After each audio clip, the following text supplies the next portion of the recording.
दोस्तों, हिंदी रीडिंग के आज के इस वीडियो में आपके साथ शेयर करूंगी आगे जो एक बहुत बड़े लेखक हैं उनकी एक कहानी है जिसका नाम है रोज, उसका एक हिस्सा।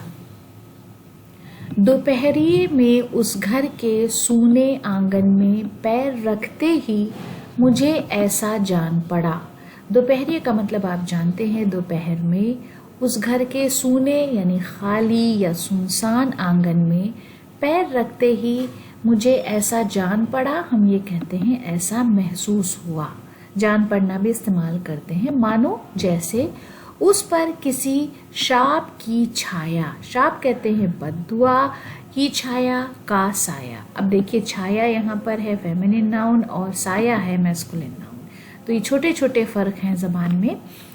मंडरा रहा हो या मंडरा रही हो, उसके वातावरण है माहौल में कुछ ऐसा आकथ्य यानी बिन कहा, अस्पर्श बिना छुआ, किंतु मगर फिर भी बोझिल और प्रकंपमय और घना सा फैल रहा था। यानी एक अजीब सी बोझिल फजा थी, सन्नाटा था। मेरी आहट सुनते ही मालती बाहर निकली। मुझे देखकर, पहचान कर उसकी मुरझाई हुई मुख मुद्रा, मुख कहते हैं चेहरे को, मुद्रा का मतलब है एक्सप्रेशन, तो चेहरे का एक्सप्रेशन तनिक से यानी थोड़े से, हल्के से, मीठे विस्मय यानी हल्के से हैरानी वाले एक्सप्रेशन से जागी सी और फिर पूर्ववत का मतलब है पहले जैसी हो गई। उसने कहा आ जाओ, और बिना उत्तर की प्रतीक्षा यानी बगैर जवाब का इंतजार किए भीतर की ओर चली। भीतर है अंदर, की ओर की तरफ चली। मैं भी उसके पीछे हो लिया। भीतर पहुंचकर मैंने पूछा, वे यहाँ नहीं हैं? अभी आए नहीं, दफ्तर में हैं, थोड़ी देर में आ जाएंगे। कोई 1:30-2 बजे आया करते हैं। कब के गए हुए हैं? सवेरे उठते ही चले जाते हैं। मैं हूं कहकर पूछने को हुआ, और तुम इतनी देर क्या करती हो?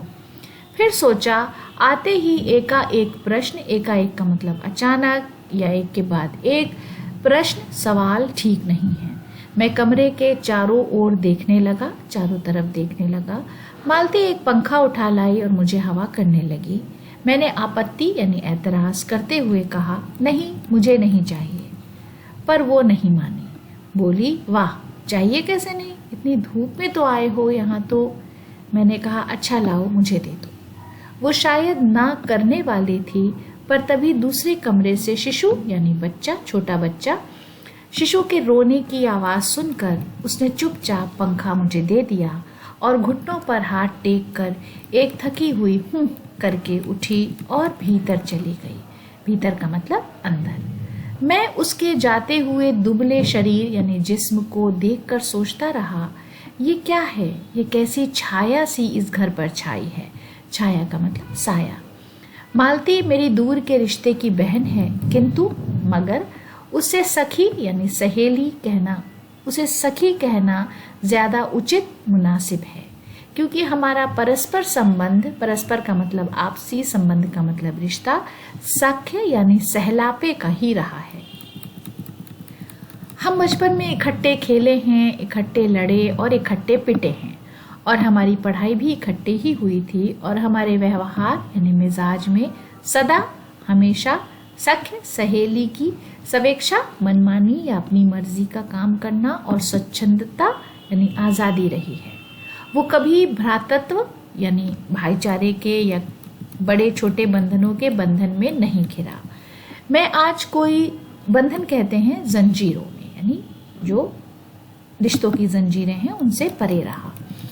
मैं आज कोई 4 वर्ष कहते हैं साल को, उसे देखने आया हूँ। जब मैंने इससे पूर्व पहले देखा था तब वो लड़की ही थी, अब वो विवाहिता यानी शादीशुदा है, एक बच्चे की माँ भी है। इससे कोई परिवर्तन उसमें आया होगा यानी तब्दीली, और यदि आया होगा तो क्या, ये मैंने अभी सोचा नहीं था, किंतु अब उसकी पीठ की ओर देखता हुआ मैं सोच रहा था, ये कैसी छाया है इस घर पर छाई हुई है, और विशेषता मालिनी पर। दोस्तों आज का वीडियो यहीं पर ख़त्म करते हैं। अगले वीडियो में इसी की अगली कड़ी आपके साथ फिर शेयर करूंगी। वीडियो देखने के लिए बहुत बहुत शुक्रिया।